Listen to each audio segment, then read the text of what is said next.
I worked for a production house, Gallagher and Associates. We did all the country music videos.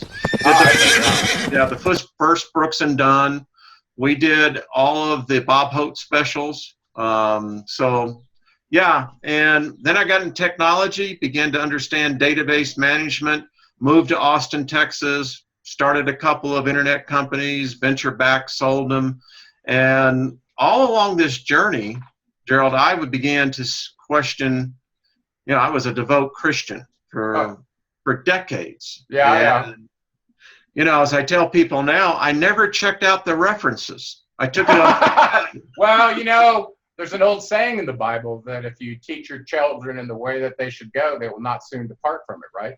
That's a fact. Well, another way to look at that is you're kind of like, I don't know, you could call it brainwashing, significantly influencing your kids in a way that if you only do it one-sided and don't give them options to choose to wake up, they won't.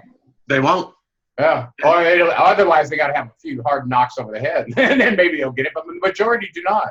They do not. Most of them do not. And I think, unfortunately, as a society, as in a species, the Homo sapien species, we have just totally fucked ourselves. And a lot of it is our stupid free will, skewed perception, prison choices. But at the same time, there's been a lot done to us that helped cause that skewed perception. So, I don't think we're fully to blame for our barbaric state, but yeah. No, you're probably right. And I probably said it off the cuff more than anything else. In fact, I just finished up a video series that I have concluded this after 1,500 hours of research, that two inevitable facts have come through in doing all religious comparative studies of the world. And that is, number one, the creator most likely is of a female entity, and most likely reptilians, definitely a serpent. I was shocked to find how much the serpent is in every religion and every culture around the world. Yeah. Well, we did a series on the Anunnaki, focusing on Mesoamerica not long ago. We'll have to take that off the cuff and talk about it. I found some, maybe even do a show if you guys are interested, but it was pretty profound stuff that. Well, you know what I found out, Gerald? I was telling Steve this earlier. So studying the Inca and all the way to the Hopi Indian, I never knew what the word America translated in the native tongue meant. Amaru was the Incan god. Yes. And Americo was the land of the plumed serpent. There you go. That's right. So, yeah, we did a special on, I think it was called Quest for Aztec and Inca Gold. Yeah. Where we talked about actually the conflict that was going on between Quetzalcoatl and Viracocha. Yes. So, yes. And that actually caused him to, well, you might want to listen to the show. I won't spoil it for you, but we did, we did 7 episodes on that. And if you like the Mesoamerican connection to the Anunnaki, you might like that. Well, listen, I think that there is obviously clear connection. When we look at what they found in the caves in Ecuador, that we're seeing this. Yeah. And then, of course, the bowl that has the Samaritan text right along with the Inca text. So what's going on? Well, for those who read Sitchin's work, he clearly pointed out what was going on at Lake Titicaca, at Tiwanaku, and Pumapunku. And related it, to who was there and what they were after. They needed tin, and it turned out there was tin available around Lake Titicaca. And so Enlil's forces actually started out way south there and started moving forward, while Quetzalcoatl Thoth's troops had landed in partly in the northern part of South America, the Amazon jungle region, or the Amazon River region in Venezuela and areas like that. And then they moved forward up into the Yucatan as well when they landed at Veracruz and a few others, and another spot near Guatemala. So these were Thoth people, okay, but they ended up in conflict pretty much everywhere. The Enkyites went, the Enlilites came afterwards, and there was conflict everywhere. It didn't matter where it was. Yeah, it's just like, bad luck's going to follow. Yeah, so this has been part of my awareness, and I've actually done it more of an inner thing going, all right, so I declared myself a sovereign being when I finally realized I was a sovereign being. Exactly. Well, the key to being a sovereign being that's special about us is, according to Thoth, we have a instance of the energy from the creator of all. He calls it the Ba. You know, there's the Ka, which is the illusion that you're born into, and then the special sun, soul, spirit that only certain beings have that are intended to go all the way to remerging with the source. Yes. So, Yes. And we're immortal. These avatar hosts are just shells that we cast off and take on another one if we want to. It's interesting you say that, because that clarity, that epiphany really came to me here recently, is the fact that, you know, the experience of death, as I'm now understanding, is almost orgasmic, because it really is the release that we've all so much sought for. And, you know, I already now, as I told Steve, that quietness in my soul tells me that, you know, there's no longer that conflict. And there is definitely a serenity when you find that spot. Yeah, when you find out that or, you know, a lot of people have this experience through an out-of-body experience or near death, when they find out that their energy exists and it's real outside of their body. You know, that probably sounded absolutely bizarre to people 100 years ago, but we have so much data now. It's just incredible. The out-of-body experience is real. We do exist as energy forms apart from the body. And the sooner you get good with that, the more you realize, hey, this isn't just a one-time gig. He who dies with the most toys wins. We can't treat our neighbors like they're not eternal. We're all in this game forever. Yeah. Exactly. So, and this is one of the things you can call bullshit on Christianity, saying, I offer you eternal life. You can't offer me something I already have. That's right. There's a lot of those. Well, you know, I watched you, Steve, and we'll have to go do a whole other show on this breaking of the God spell, because, you know, you might be a good spokesperson for discussing how that happened for you. And everybody's got their own story. My destiny is to take half away Christians and get them over the line. Yeah, well, it's like one of those things where you can't change anybody, but what you're doing right now is taking your coat off. What you can do is turn up the warmth and the light around yourself so that people take their own coat off. You can't take it off for them. No. Yeah. Anyway, so that's my background, Gerald. There you go. Yeah, it's awesome. That's awesome. So I actually spirits. As an electrical engineer, I was going to UCSD, and they wanted you to be kind of a well-rounded student in the Revelle College. They'd make you take a language requirement. They'd take, you know, a humanities requirement just to get you more rounded, right? Yeah. And so one summer I was needing an elective, and I think I decided that I was going to take, and I was always very interested in philosophy. So I took a philosophy session. I think it was like 3 sequences per, you know, and one of them was knowledge and reality, logic and reason, and then something else. Abnormal psychology relative to the brain. I think it was something like that. I love it. Anyway, I really enjoyed philosophy and read a lot of their stuff. I used to carry a philosophy book around with me that was all the authors from the world. The best, great. The best known, and I'd take it when I'd go camping, because I always wanted to have that, I don't know, around the campfire experience while you're reading poetry, like from the Dead Poets Society. I just thought that was cool. So. Well, it is cool. I tell you, my favorite is Philo. When I got turned on to Philo and started reading his works, I went, man, now this is a dude I could hang out with. You know, a lot of the ancients were so well schooled and schooled in oratory that yes, the kind of dialogue you could have with somebody like that must have been fantastic, like Socrates and Plato and all his students. I don't think there would be much ambiguity. Well, the thing with philosophy, they've always been accused of having roundabout intellectual conversations, and you never come to a solution, as if there was supposed to be a solution, right? Yeah, I mean, that's like saying that light doesn't, has an ending point. Exactly. So, and actually, who was really a big fan of philosophy was Manly P. Hall, of all people. Really? Yeah, yeah, yeah. In his book, Words to the Wise, he talks about his love of philosophy and how it's been a lost art that hasn't really taken on in this culture. So, You know, our society would never allow it because it would become so divided. But you know, I think about the forums that, particularly in the time of the Hellenization of the world, where you know it was the center of the town was to have the elders and the younger men to come in, as you know, and to share. yeah. Yeah, I mean, today it would end up being a gun battle, but you know. Well, I don't know if you're recording or not, but we're kind of storytelling and getting warmed up. You know, one of the neat things I found reading the Critias from Plato.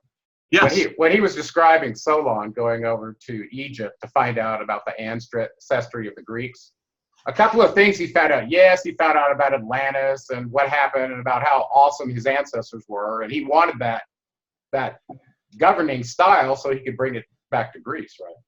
Well, something else he found out that I thought was fascinating. The Egyptian priest told him that that the connection from Egypt to Athena was quite significant, and it was through the female. Do you remember that story? Oh, yeah. Do you remember who he said it was? No, I do not. Well, the chief priestess or goddess of Athens was Athena. Athena, correct. And he told Solon that the connection was that her name in Egypt was Neith, Neith, which, you know, Athena kind of contains that phoneme. Yes. So I thought that was really, really interesting that this culture of the Anunnaki gods that came from Egypt also set up Greece. And I kind of knew that from the Olympian Council mapping of the 12 major gods in Greece to the ones that also existed on the Anunnaki Council in Sumer. Yes, and the one I think also exhibits and exists on the Elohim Council. Right, right. Gerald, Right. I got a question for you. Okay. What do you know of Asheroth? Asheroth, I believe, was an Assyrian deity that was based on Asher. And Asher, to me, as I remember, was the god Enlil. I got to go back. I got to go back and look. I got to go back and look at that. But Asher, there was a male and a female. So which one are you bringing up? I'm talking about the Semitic, of the ancient Hebraic that is in one of the Kabbalah faiths that she actually married the Elohim. Right. Okay. You're talking about Ashteroth, that one? Asherah, yes. Oh, You got okay. it. Okay. Yeah. Yeah. Well, you know, actually, once I discovered, and this is kind of an admission on my part, once I discovered that every Hebrew document and every other religious document that came after that was borrowed from the Sumerians. Yes. I didn't give a lot of, and I studied the Kabbalah, by the way back when I was into sacred geometry. Okay. But once I realized that, I was very, very much more careful about getting involved in an interpretation of history where Enlil had his oversight. And everything to do with the Hebrew history was Enlil's. So I was very I would look at it, but I would not give it the credence that I would some other source. And maybe that's a bias that I had that wasn't fair, but and it still exists to this day. Very much so. Very much so. Yeah. So that's a blind spot I have. So whenever you bring up issues about how the Jews viewed the Anunnaki as archons or anything that came through their perception, I kind of took it with a grain of salt. Even though I did study a lot of their history and their relationship with the Anunnaki, it's very clear. Well, I just ordered some books that will give me a better understanding, because I'm like you, is that when you see the stories and where they originate from, the Semitics, they took their religion from the Mesopotamians. I just finished, by the way. Exactly. And once you know that, why not go to the Etzel documents and start reading some of the source material that came before that? And then you'll truly, like Mauro Bellino did, you'll see where the plagiarism happened. And there was a reason. There was a reason for that. Well, I just finished the Chaldean account of Genesis. Oh, you did? Really? Yeah. No Yes, kidding. You read George Smith's book? Yes, yes, yes. All 1,400 plus pages. Oh my word! And I got to tell you, you're talking to a man that, well, I had my jaw drop down there for a while, and I told my wife, I said, well, I said, isn't this special? Really? You know, I've got it, and I've gotten, I don't know which version. Ooh, I got a bee that just flew in here. I must have said something bad. Wow, I don't think I've met anyone else that read George Smith's stuff. You know, I mentioned him in my first book because I thought, you know, he was kind of a background player. They mentioned, oh, he found this dog biscuit looking thing and decoded it. And I thought to myself, well, how the hell did he do that? Where did he get that training? And they said he was self-taught, right? He was. So all of a sudden I'm going, let's see. So he was self-taught, worked at the British Museum, broke the code, and barely got any credit. Then I found out he wrote a book, and I had to get it. It's very, very good, by the way. It's a fascinating, and you know what? When I read it, well, if it hadn't been for my background, I probably would not have savored it and appreciated it as much as I did. Yeah. But yeah, very much a high intellect and a truth seeker. You know, like most scientists are like that. At least they used to be. They used to be. Like Harrington. I saw Harrington. I saw Harrington just like this guy. Really.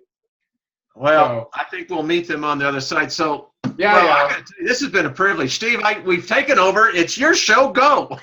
Oh no, I knew. Hey, I knew this was going to happen. I was waiting for you guys to get all your talking out of the way because I knew that you guys were going to love each other. Because Gerald, just so you know, Wayne has been a great spiritual, counselor and helper to me. I've helped him too, but it's more of this thing where he's been kind of having to drag me up out of dogma. And so I know. I've been watching your path. This has been going on for a while. And actually watching you has been some of the most fun I think I've ever had. Even though we got to a place where, you thought I might be pretty deceived, but that's part of the path. That's part of the process. It is part of the path, isn't it? Yes, it is. Yeah. And, and by the time I got to the place where I was encountering you, I'd already been through this so many times. I started not letting that affect me. I could still see the light in everyone, but it was hard, when it spilled out on you sometimes, but I knew it was there. Yeah. And, again, all my apologies. My respect for you is great. I am looking forward to learning from you as your student. And so that's what we're going to do today. Yeah. And just so you know, it's water under the bridge, and I don't hold grudges. That's not what I do. I know. And I don't either. Especially for those that are on the path and can recognize if they were at a stopping place in the dialogue that needed a little more input so they could go to a new place.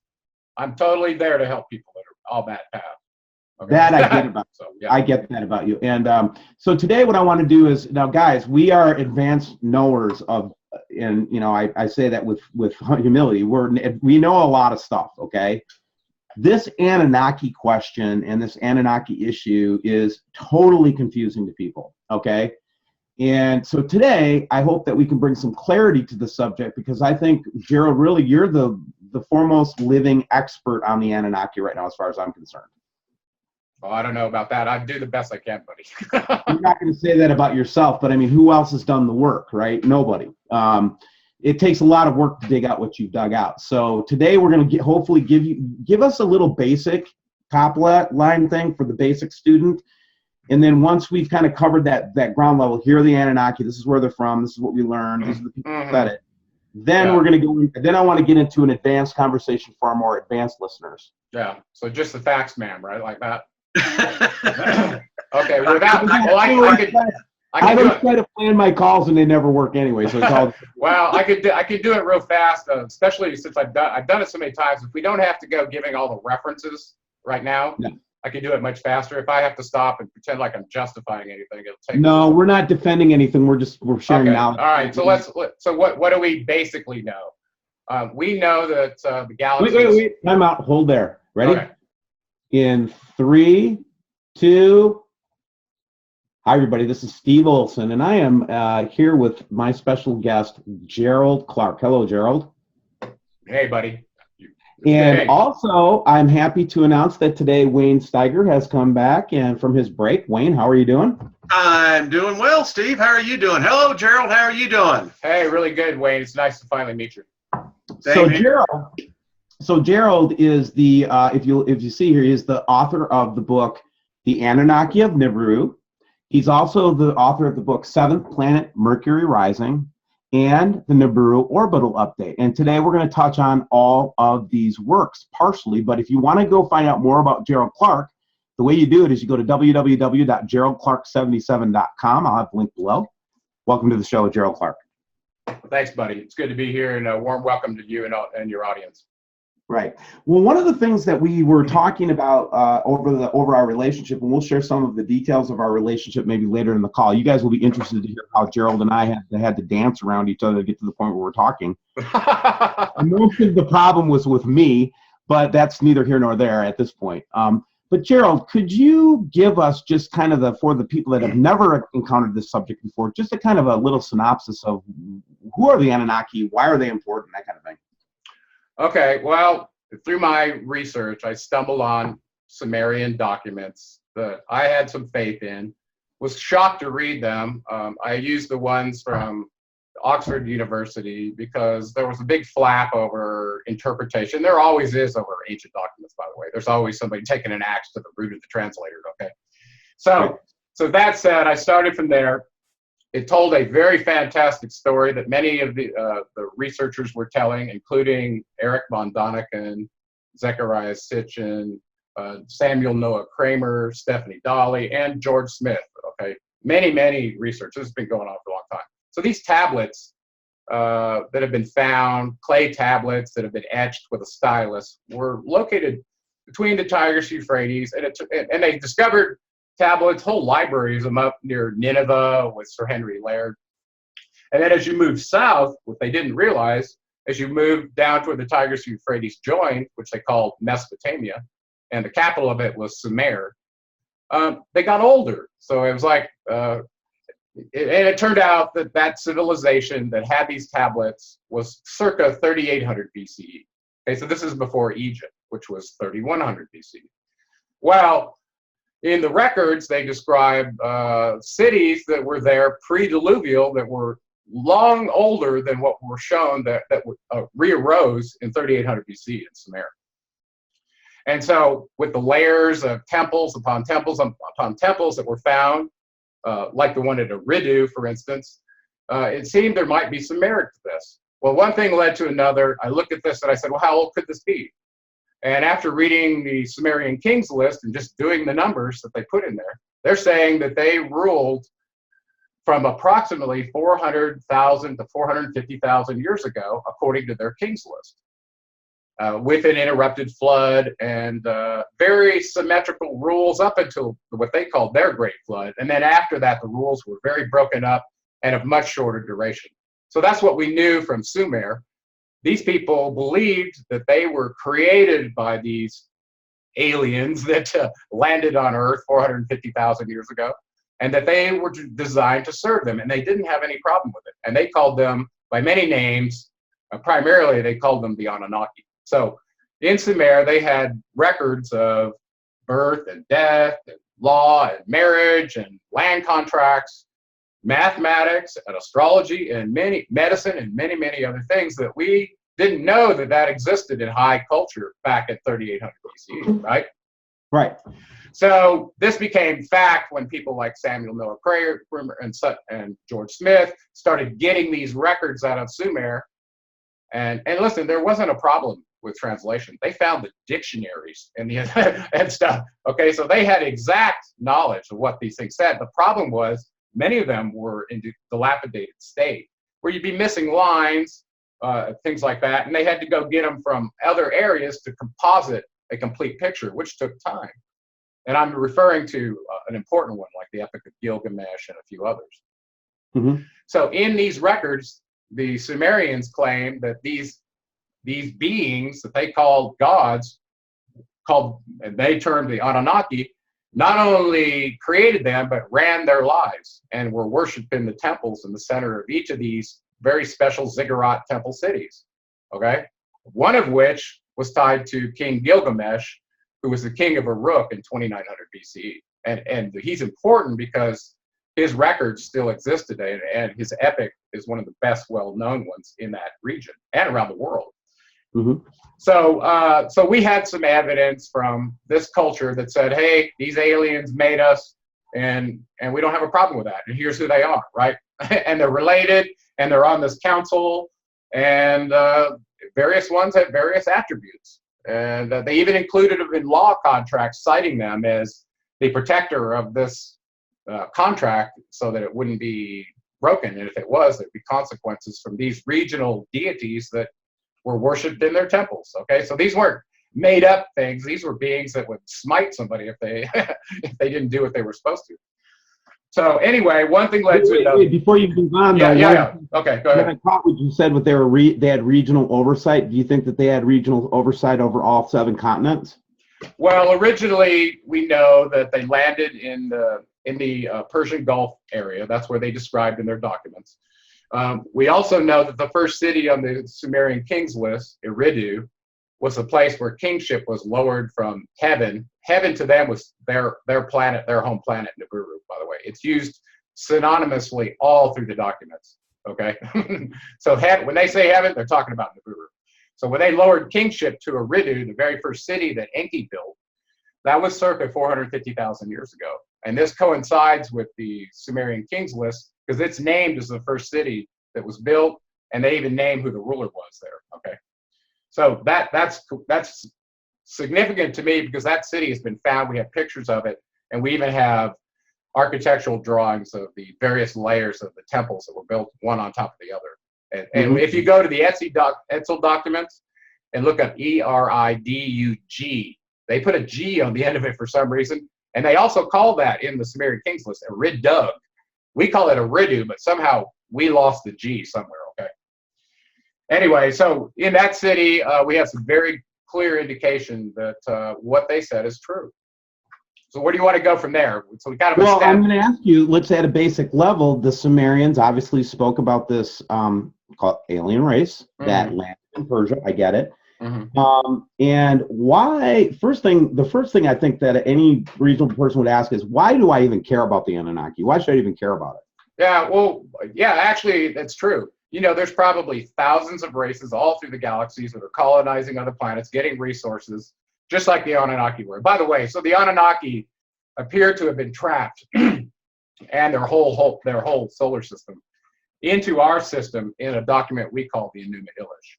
And I'm not sure if you guys have read that, but basically it's a blow-by-blow, kind of couched as an allegorical battle of celestial planets, which each of these Anunnaki were affiliated with, okay? So they oftentimes will tell a story, and the Enuma Elish tells the story of how their solar system was trapped in ours, such that they ended up in retrograde orbit, and they started occupying various planets, not just Earth. I think they were probably the Sirius constellation, probably the Pleiades, as well as other ones that they were competing with. So Star Wars to me is kind of a reality. Right, and so are the Anunnaki, you know, as it goes for galactic races, are they an older race? Are they a younger race? Are they seen as? Well, they're factionalized, and this comes from a later document. Now, before we get into that detail right there, remind me to talk about the factualization of the old Dominion, and the domain. Okay, this is very important distinguishment of how these family lines broke out. Right, and so where we left off is 450,000 years ago. The Anunnaki came. Looks like they set up civilizations. Ask yourself why. They're galactic colonizers. They were here for resources. Looks like some of the motivation might have been for getting protective elements for their atmosphere, or for the longevity that they seem to be using in a monoatomic bread cake to protect their DNA when they're exposed to radiation levels that they may not particularly want to be, because it looks like radiation is the thing that truly decays DNA. Right. Well, I'll tell you what, monoatomic gold, guys, if you haven't checked this out, go Google it. Monoatomic gold is one of those things that will blow your mind. Yeah. We find mummies, for example, in Egypt. They pick up an arm or something like that, and it's super duper heavy, and they're like, what the? It turns out that these Egyptian royalty and these elites in their society were eating monatomic gold so that they could extend their lifespan. Isn't that interesting? Yeah, well, not to go off onto a tangent, but everybody wants to know, like the Sumerian Kings list shows these guys ruling for 8 SARs, and they list a SAR as 3,600 years, by the way. It's right in the document. I got this from the Library of Congress myself, from Berossus, okay, the historian who wrote it himself. So people say, oh, this is crazy. It's not. This is factual data. And this was hard for me to swallow, but they were immortal in their avatars if they wanted to be. And part of that had to do with stopping the telomeres from decaying in the body, which we know at the end of the chromosomes, that's what happens. Is if they start shortening, and they reproduce, they start producing damaged cells that we call aging. Well, they knew how to stop this. And this showed up in Lawrence Gardner's book, Genesis of the Grail King, where he described the actual finding of the first batch of monoatomic gold in Hathor's temple on Mount Serebet El Qadim, which is Mount Sinai. You know that happened, right? Now I do. Oh, yeah. Well, it's in his book, but this is when I first discovered that David Hudson had done patents on this monatomic gold. Hold on a second. I got to get a drink. Well, and while you're doing that, again, I would like to just go ahead and expand into who are these players or characters that we hear about. Let me follow up on that. So this monoatomic gold thing looked like the secret to how the Anunnaki were extending their life. And by the way, it shows up in a ritual in Adapa Goes to Heaven. It's in my second book, chapter 4, I believe it is, where Anu, who stayed on Nibiru, was actually doing these rites to the Adapa, the first human that was. We're getting way ahead of ourselves here, but he offered him the bread of life and the elixir of life that appeared to be what they were partaking to keep themselves immortal. I mean, at least in their avatar bodies. Their energy may have been immortal already, but in order to keep their avatars from decaying, they had this ability. So the idea that one of them could show up in this culture and then show up under another name in another culture, that's what really made my head spin, because as soon as you found one of them and you had proof of that, then there was the possibility that the whole council that we read about in Sumer could have been the council that showed up in Greece, just like we said, right? So all of a sudden you realize that there was a couple of them that absolutely were connected, and therefore the rest of them were as well. And we're talking Zeus was Enlil and Poseidon was Enki. Okay, so all of a sudden you got this connection from Sumer over to Greece, and we know that that's true. That extended into Rome and all over the world for those that are looking. Right, and even more basic before we ask about who Enlil and Enki are, let's talk about Nibiru itself. Where is Nibiru? Yeah. Well, it's a crazy. Talking. Well, from the Enuma Elish, it looks like it was in another galaxy that was adjacent to ours. The galaxies look like they got too close to each other, and Nibiru may have been, and its complex may have been on the outside of its galaxy, where the gravitational pull to its black hole center might not have been as strong, and it got pulled off somehow into our solar system. And I think this happened as it went through the galactic center, probably got perturbed with the energy from our galactic center. And that coincident event probably is what jerked them out of their solar system into ours. Okay. And how long do you think the Nibiru solar system has been, in this dance with our solar system? At least billions of years. Okay. Yeah. So this passing event that we talk about all the time on WSO and other places, the passing of the planet is no new thing, right? No, actually, it's not a new thing. As a matter of fact, there are very old documents that describe it. Even and we get the original documents from the Enuma Elish, where it describes passing our inner solar system twice, and on the second time is when the satellites of Nibiru had a collision with Tiamat. Now, Tiamat was a planet that, according to them, must have been an outpost because it held the tablets of destiny. And only Enki had the tablets of destiny. So he must have been using Tiamat as an inner observatory because they were in retrograde orbit, according to them. So they got to see all of our planets in our en route to our inner sun. It looks like, according to numbers that we have, and this is all we can go on, is from 1981, Dr. Neugebauer stated that they found what had been termed their dark sun, or this red dwarf planet that was stationary, out at 50 billion miles from our sun. And this kind of corroborated what Carlos Ferrata came up with in his maps in the 40s, I believe it was, where he stated Herculobus was about 35 billion miles from our sun. So somewhere between those two, it looked like was where the focal point of their red dwarf planet was, that may move or may stay stationary. According to Neugebauer, it was stationary. And I don't believe a word of what he said, just so you know. He said it's at 50 billion miles and it's stationary. Don't worry about it. Back in 81. While at the same time, Harrington said, no, it's 5 billion miles outside of Pluto and it's coming inbound.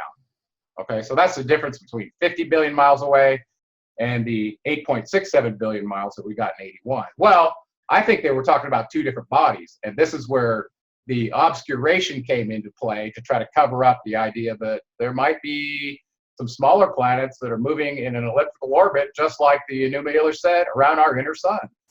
Okay?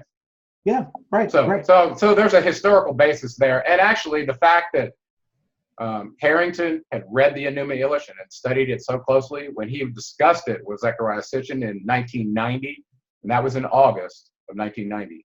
December of August of 1990. My memory is going.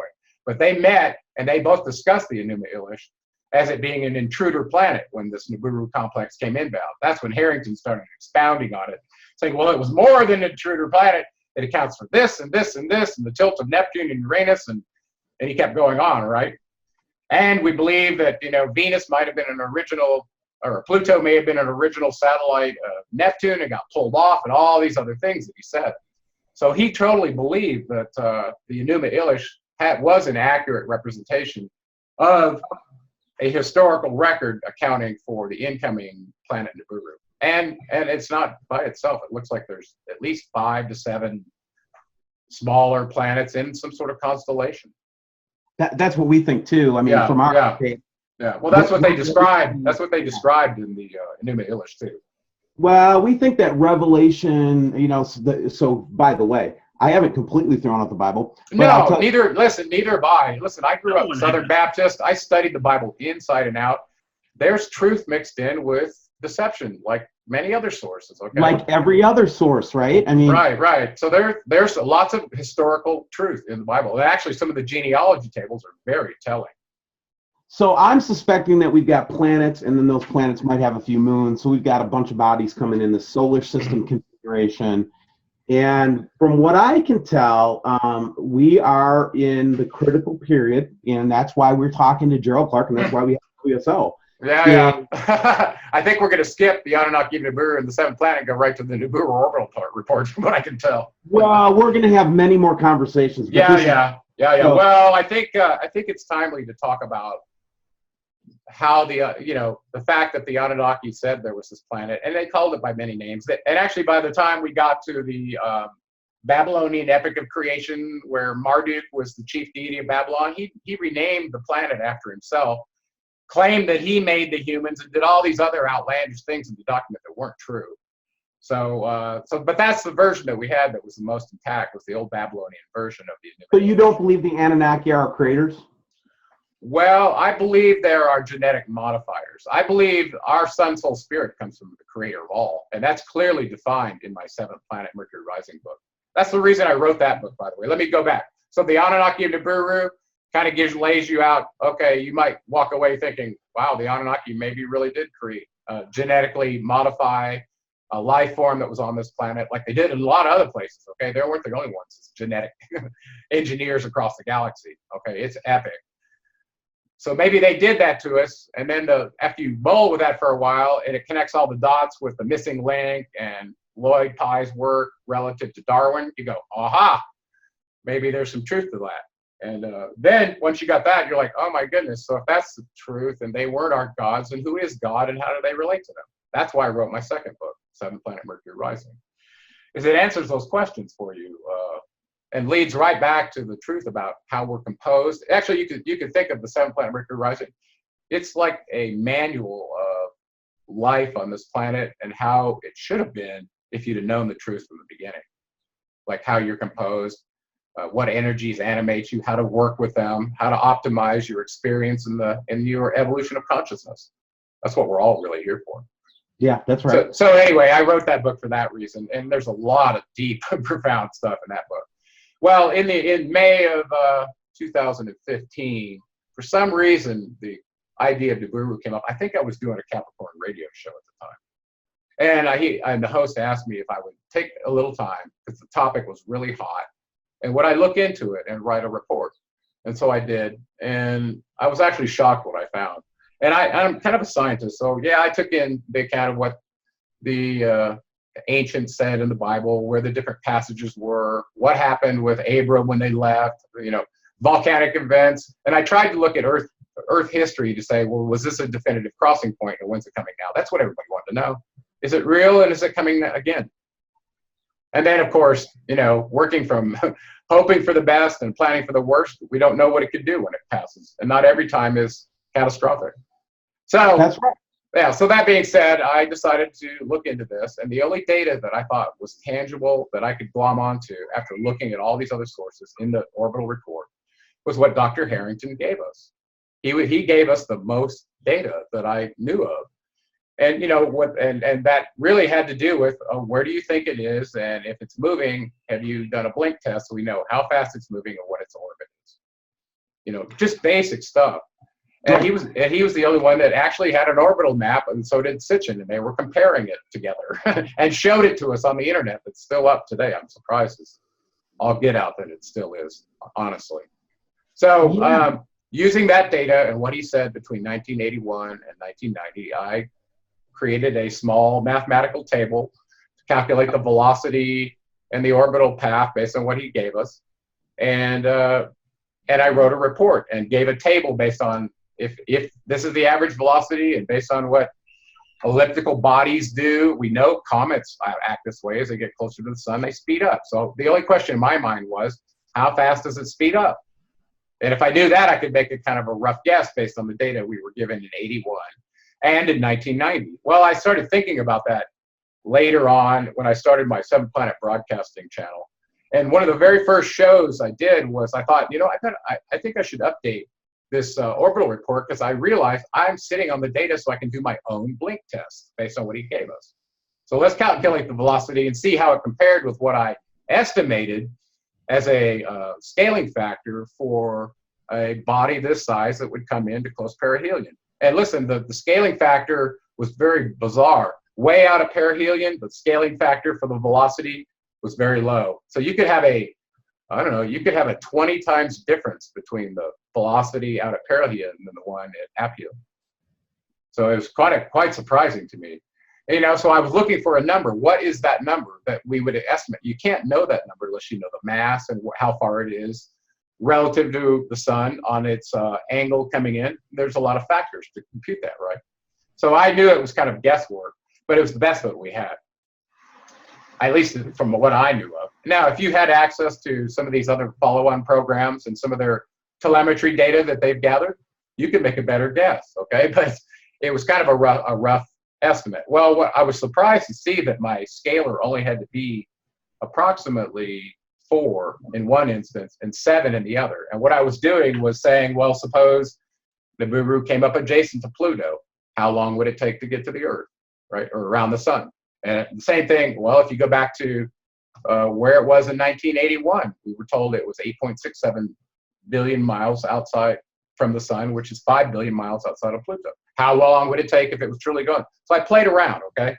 And what I came up with was quite shocking that the scalar only had to be between 4 to 7. It could go all the way to 20. And that if I used that value, that it could arrive anywhere from July 2015 to the first quarter of 2017, somewhere in that range. And it really came down to what's that scalar? I don't know.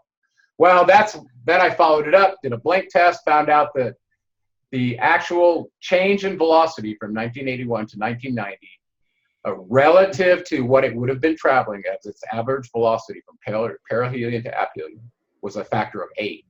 And I was like, oh my gosh. So remember I told you I guessed from 4 to 7, and it actually brought us into that time frame. Well, if you didn't upgrade the velocity at all from 1991, just mathematically, if Harrington was telling the truth, okay, and their map was right, because at that point in 1990, of August of 1990, it was only 6.67 billion miles from the sun. It had moved 2.01 billion miles from 1990 or 1981. Okay, so if that's the case and it didn't change that velocity at all, absolute worst case. There's no way around it. It would have been at our sun by 2019 without changing velocity at all.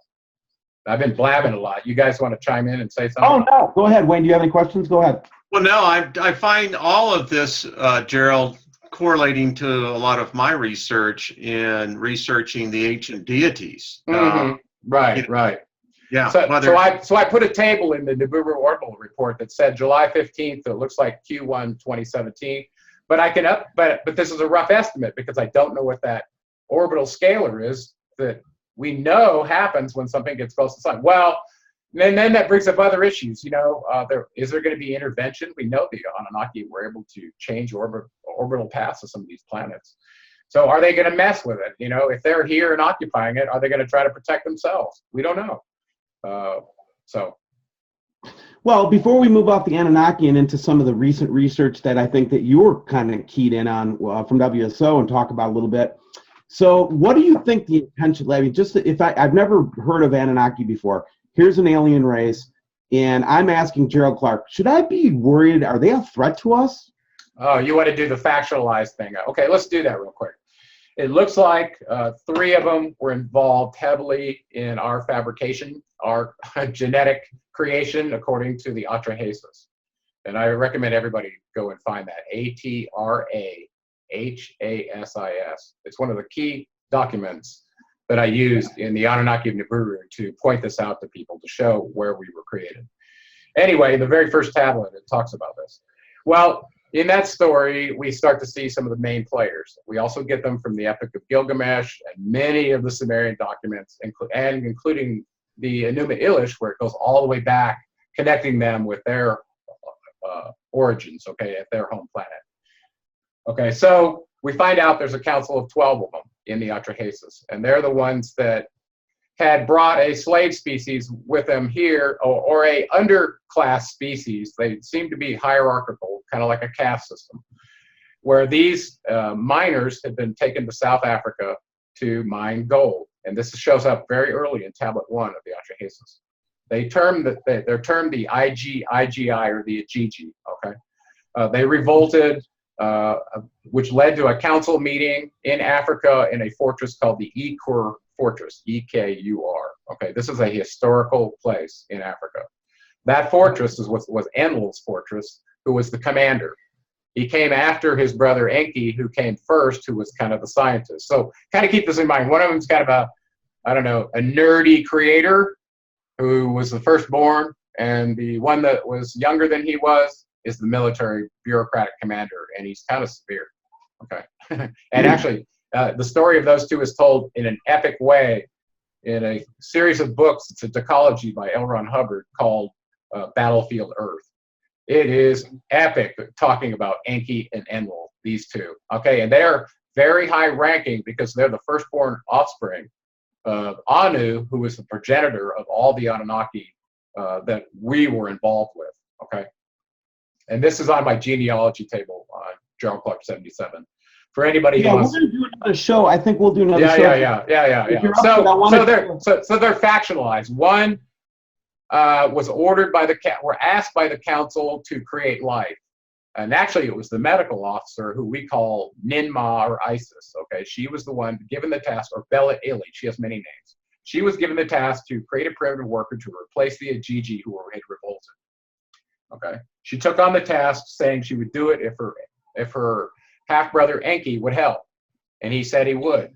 So those two went off to a different location in Africa called what they called the House of Shimti, did genetic experiments. We have clay tablets with the little vessels and her holding babies and all the chimera experiments they did, okay, to create a replacement species to replace the Ajiji miners. It appears to me there were several bipedal hominids in that area. And according to all the research I've done, it looks like if you narrow it down to the time frame when the genetic Eve and genetic Adam study were done, about 220,000 years ago, around the South African region where these gold mines have been found, kind of the in the area of the Zambezi River. You can go look on a map and see where that is. That's where they found these mines, and also in that region where the Rift Valley is where Lewis and Leakey found Australopithecus afarensis, which is we know as Lucy, okay, the first bipedal. So between 3.5 million years ago, when Lucy was created, to the bipedal hominids, and there were many of them, okay, that were all ape-like, they weren't humanoids, all the way up to Cro-Magnon and Neanderthal. So we believe it was Cro-Magnon or Neanderthal that the Anunnaki found on the steppes of Africa, decided to augment them with their DNA through a female ovum that they extracted, created a zygote, in vitro fertilized Belet Ili or Ninmah, Enki's half-sister, the medical officer, okay?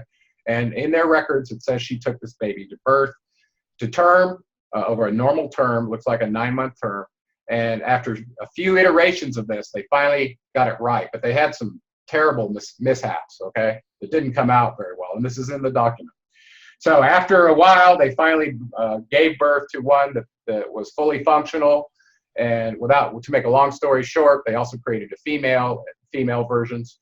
And that's where your Adam and Eve story came from. And by the way, the Garden of Eden is a plateau and a region that was very close to the city of Eridu. That was Enki's garden, where he also conducted some of the experiments. And they had plants from all over the world there where they had accumulated them for study. So thank you for giving us that high level. So what we have, we'll leave it off on the Anunnaki right here, guys. So what we have in Gerald's work is that he's been able to discern that there is a second race or species of being in our solar system. They're called Anunnaki. There might be more, we're not talking about that. We're talking about the Anunnaki. Yeah. The Anunnaki have had a very involved part of our history. They've even had, according to Gerald, they've had genetic, including genetic manipulation. And we started to get to know some of the characters. We got to know Enlil a little bit and Enki. Right. And those are basically your dualistic figures in Anunnaki legend, myth, etc. Yeah, let me factualize them just a little bit more. So we had Enki, his half-sister Ninmah, and his son Ningshita, the caduceus carrier, that were all involved in the story.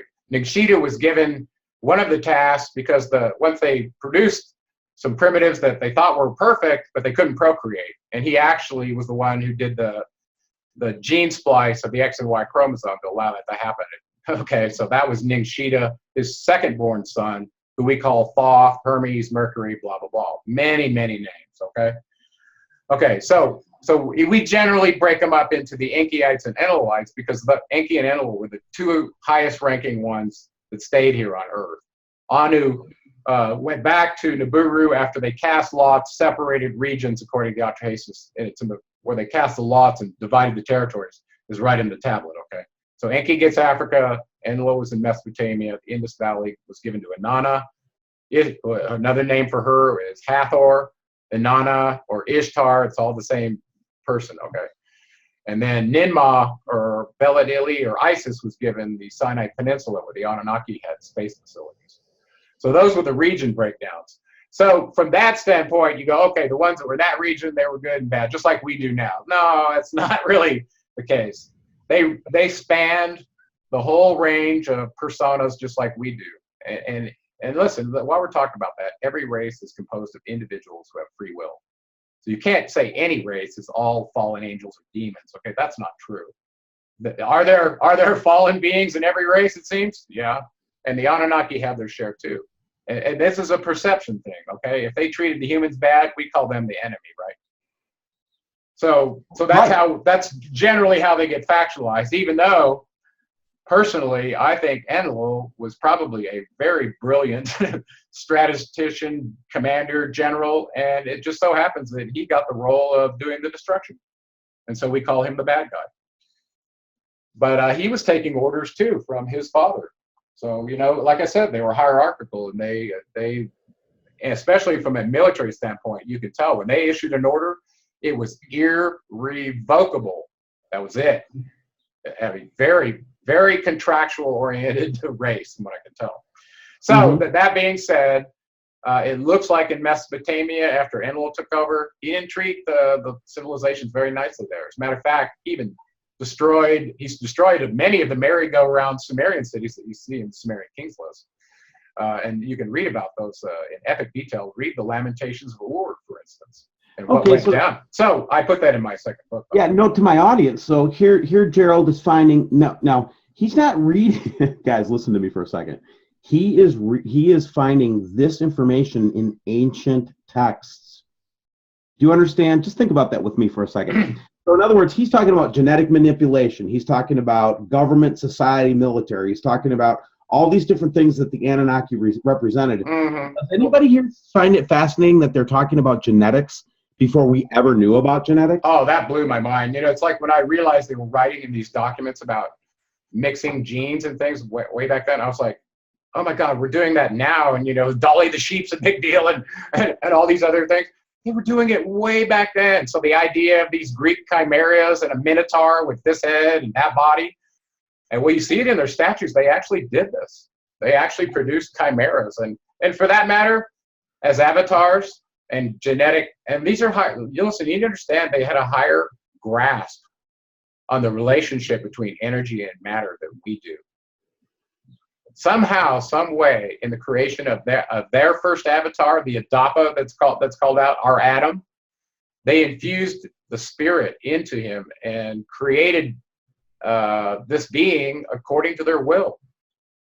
I mean, this is unbelievable. This is the creation of a first avatar. Well, this shows you how able they are, and this comes from other documents, to walk into any body and take it over that they want to. And this is on the good side and the bad side, okay? So the idea that you're a meat modem that they created as a replacement for a slave species that had the accessibility through the electromagnetic spectrum so they could control you, both listen to you and command you in the electromagnetic spectrum. That's a fact. You've never had a thought that was private, and whenever you feel like something is coming from the outside and it's not you, it may not be. Wayne, did you have a comment? Well, you know, I'm finding a lot of correlation. You know, Gerald, as you and I were talking, I had finished the Chaldean account of Genesis. Wow, yeah. It's very much, it correlates very close to exactly what it talks about these hybrid animals. They were put in a place we would call the underworld, but they actually existed. Yeah. Well, the whole story of the underworld, I think we ought to save for another show, but it's actually epic because it ties into the Emerald Tablets where Thoth describes actually going there to rescue a Reshigal who was his mother. So Enki's his father, but a Reshigal is his mother. Actually, I have the Emerald Tablets of Hermes pulled up right here. Yeah.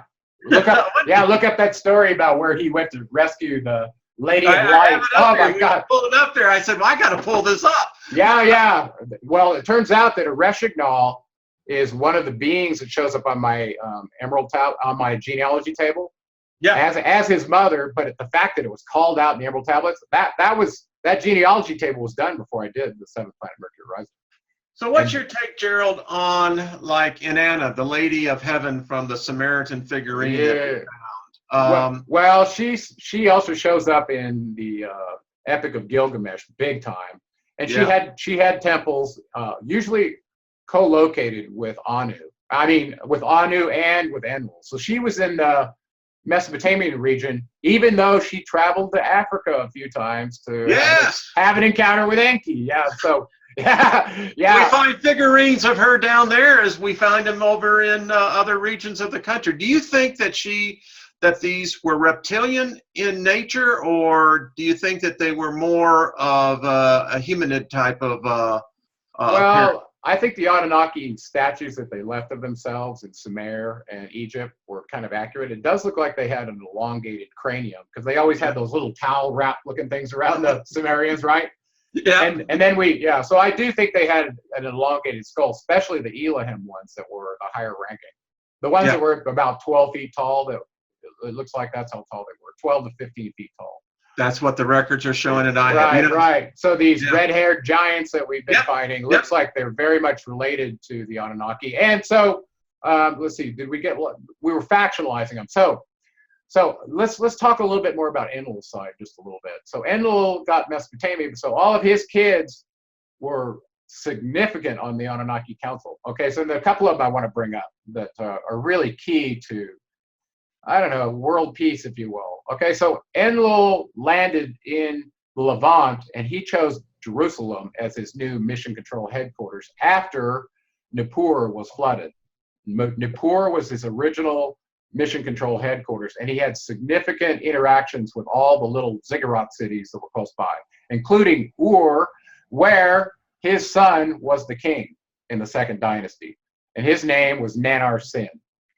Okay, Nanar. Where happens our patriarch Abram comes from. Yeah, we'll get to Abram in a minute.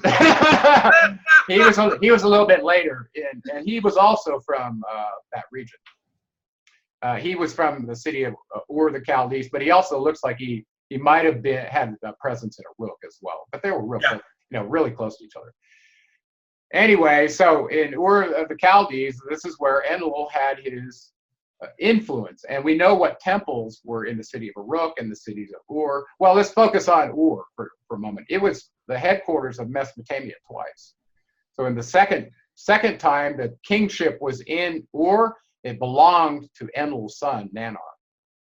Okay, and he was the king, and his wife's name was Nengal. Well, this is what this reading of this particular document from Ur of the Chaldees, it's mentioned in the Bible, right? The same city. When I read this document, I realized Anu was involved, Enlil was involved, Nanar-Sin, Allah, the moon god, was involved. Okay, Nanar is the moon god, and his temples were all edifices with the moon. Okay, and he's mentioned in many documents in that region where he had a following that was very, very large. It's the same crescent moon that's on the flag of Islam. Okay, those were his people originally. Wow. You with me? So whenever, I'm with you, yeah. So let's go forward to Abram. He was told by Yahweh, who was Enlil, to leave his city, which was Ur of the Chaldees. He went up north. I can't remember. It started with an H. I can't remember. It was the same name of his brother. Do you remember his brother's name? Abram's brother's name from Ur. Lot. There was No, Lot. that was his. That's his nephew. Oh, Yeah. yeah. He had a brother. It starts with an H. Anyway. Seattle. I want to say Haditha or something like that. I was going to say I don't. But it's in my Anunnaki Nibiru book. Anyway, there was a city up north where he actually went, took a whole caravan. Abram did with his wife Sarah, and then from there he was told, to go take this promised land by Yahweh. Well, the real story is much, much different, and and the fact that Abram was his general, and actually in that city, Nanar-Sin had the moon god had a temple there, so it turned out to be very significant. So Nanar is very significant because he shows up as being Allah later, in Mecca and Medina, this god that Muhammad is promoted. And also, he shows up in the Atrahasis as the one that led the Agigis in the rebellion against his father. Woo! So his dad kind of paid him back in the Lamentations of Ur, and it was frightening what happened in there. And I did a video of this and put it on my channel so people could listen to it. Krista and I read it because half of it is read by Ningal, his wife, the queen, and the other half is read by Nanar. And how his city was destroyed by his father on order of the council. And they never really tell you why it was destroyed. No. I find that interesting as well, Gerald. In Zechariah, it talks about the rolled up scroll coming from Shinar with the pilot, and the prophet Zechariah obviously asking the angels, well, what is that? So I think if a lot of people would begin to realize there is replete history in some sacred text about Shinar, Sumer, these deities. Exactly. Yeah. And you know what? Everybody call it, so Stephanie Dolly wrote this book called The Myths of Mesopotamia that I have, right? And it had the documents that were in the Etzel digitized library in it, including the Atrahasis, Numa Elish, Epic Gilgamesh, and many others, okay? Well, when you see this and put your eyes on this yourself and see the sophistication of this writing that long predated any Hebrew writings, okay, which were all plagiarized from the Sumerian documents, okay, it is amazing. It is amazing. It opens your mind to the reality that you know, these weren't primitive barbarians, and maybe what they believed was not a myth. Oh no. Yeah, Especially the pre-diluvians, right? You think about like the work of Graham Hancock and Greg Land. Right. Yeah. So the pre-diluvial cities. So if it's true, they listed 7 major cities in the Tigris-Euphrates River that went long back, all the way back to when Eridu was built. So that was Larsa. Let me take a moment to talk about cognitive. Yeah, let me take a moment to talk about cognitive dissonance. Okay. Okay. Yeah, go for it. I know we're throwing a lot of stuff out there. I could use. Oh no, we're gonna keep going because you know what, guys? Here's the thing that you got to understand. You get raised with a book, and you're told from very, very young age, especially in America, especially in evangelical America, or if you're Muslim in the Middle East or whatever, you're taught that this is the only book that was ever written. I mean, I didn't know there were books older than the Bible, Gerald. Okay? I'm a layman, okay? I'm not a historian. I know. Well, listen, it gets kind of hairy, and I'm going to throw a little twist in for you. Listen, you're not allowed to have a 501c3 religious organization in the United States unless you're pushing an agenda that goes all the way back to the Vatican. Did you know that? And part of that is hiding. And part of that is hiding the truth, okay? And saying this book is the Word of God and it's absolutely true. Well, they've known that's not true for a very, very, very, very, very long time, okay? Right. And so here you're finding more accurate, more original, more source material. And we as an audience have a choice right now. Okay? We have a choice. We can fall into cognitive dissonance. And by the way, that will include unpleasant feelings of anger towards Gerald, me, and Wayne. Okay? I get it. Well, I've been used to it. I've been getting it since 2013. This was back to our story. You should have seen when I first met Gerald about a year and a half ago, and we were trying to get a show together, and Gerald had to walk away from me. I'm just telling you guys. I'll say it, Gerald. You won't say it. I'll say it. He was just like, "Look, man, you got some growing to do before you can talk to me." I don't think I said it like that. No, but that's the way I take it. Listen, I'm harsh on myself, so I make everything sound worse. But the point is you were right, Gerald. I was not ready to handle the cognitive dissonance at that point in time. And the reason I want to share this with you guys is because I understand what you're going through. This finding out that there is a truth beyond what you were taught since a little child is very hard, guys. But here's the deal. Do you want to continue being a slave, or do you want to be a sovereign being? Answer it. Because if you want to be sovereign, you got to start thinking for yourself. Okay? Anyway, I didn't mean to preach. I didn't mean to lecture. No, you're right. And listen, the problem is once you find out that your mythos has been pulled out from under you, it makes you distrust so many other things. And then you start pulling that thread and you realize that you've been lied to on every level. Every level. And it's very destabilizing. And listen, when that starts happening, you do need a community. If you're not a solipsist, you need some people to talk to, and join a Facebook group or somebody. And that's what WSO wants to be. Yeah, you do. People do need that, especially the ones that find out very late, and they're not as open to growth. Well, they're not as agile, Gerald. And right. I just like to put my 2 cents, folks. If you're going to think when this starts happening, it's very disorientating. Don't do this by yourself. No. Yeah. No, if it wasn't for Wayne and a couple other spiritual guides that I had, I very could be in an insane asylum right now, because I needed the guidance of people to say, Steve, you're not alone. Steve, you're not the first human being to ever go through this. Steve, it's okay. We've all been lied to. It's not just you. It's not personal. I know. Well, listen, I want to tell you before we lose track of it. I know we're not going to get to my second book, but I want to put a little plug in right now. Sure. Once you've broken a God spell and you realize that there are fractions that want you to stay enslaved and that they don't want you sharing this, there are things that you can do to amplify your light and protect yourself. And one of those is to read those Emerald Tablets. And I mean, study them good, especially Emerald Tablet 6, because there are beings here that are on our team that want us unenslaved, and they're here for our benefit. Now, I'm not cultish in any way, shape, or form, but over many years of looking at all the Hermetic writings and realizing that almost every source of religion came from Hermetic teachings and Thoth, and his charter to be here and be available to us in many incarnations and in many avatar forms, that his words are true. And I've tested them spiritually, I've discerned them, I live them. And I'm pretty confident that what he wrote in those emerald tablets is accurate. And and if the boss spirit is in you, like he says, it will awaken, and it'll increase your wisdom by 100-fold. It is amazing. Cool. It is truly amazing. And I put them on audiobooks for free on the internet. I have one with the scrolling text that reads without any commentary, just the tablets, all the way through number 15. And it gets a lot of traffic, okay? But I encourage people to do that, because once you trigger that Ba energy and realize you can do a Merkaba meditation and increase your energy, and all of a sudden be on the winning team where you're facing darkness and making it go away, because you truly have power as a sovereign sun soul spirit, as an instance of the creator of all. You can banish darkness. You have that. You have that power.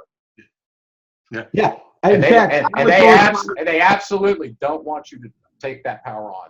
And when you start approaching that level of putting that armor on, guess what? You're going to get attacked. You're going to get every reason in the world why you shouldn't do and say what Thoth is asking you to do. It's going to happen. And I've seen it. And sometimes it takes years for people to get the courage and realize that what I was saying was right. Yep. I want to go to some recent data here, but before I do, I want to show this X-Men Apocalypse trailer. Now, you're sitting here, guys, and you're saying, why the hell would Steve bring up an X-Men Apocalypse trailer? Because everything we're talking about is being programmed into people right now. And what I mean by that is, if you think about Yahweh, for example, right? Or you think about any of these different gods, watch what this guy says about himself. Hey, before you push the button, go ahead. I'll comment afterward. He calls himself Marduk, too, because they confused a couple of beings here. Wow. Yep. Watch this. The world is better. Just because there's not a war doesn't mean there's peace. He's coming.